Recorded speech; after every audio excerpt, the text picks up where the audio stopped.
Pokok ni lebat ni. Batang tak besar. Buah dia lebat dah. Sebelah dia tu. Pecahan buah dia. Gumpal. Kemudian depan ni sikit. Tu dia gumpal Lengoh sangat buat dah. Kemudian yang ni satu. Ni dua. Ni tiga. Kau tengok. Kemudian kita pasang pagi.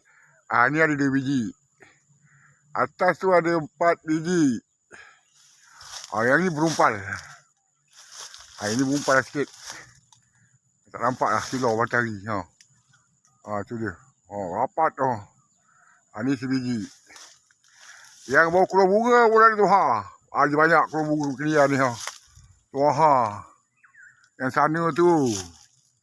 Semua keluar bunga. Tu lagi ada biji tergantung tu. Tu dia. Okey, kita pergi pokok sana pula Kita jalan pokok manggis. Ni. Manggis. Dah guguh banyak. Dah guguh banyak. Boleh tahan juga dah manggis. Banyak lagi lah. Bakul ada ni. Kita pergi pokok dia ni pula. Dia ni pula ni bau lagi. Ni bau dah potek. Tak nampak silau ni dia. Ni bau nak potek. Mana lagi? Atas mana lagi?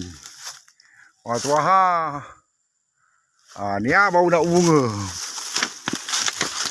Ni bau nak bunga. Bau nak bunga. Itu atas pun bau nak bunga. Aduh, macam mana dia ni? Berlapis-lapis ni.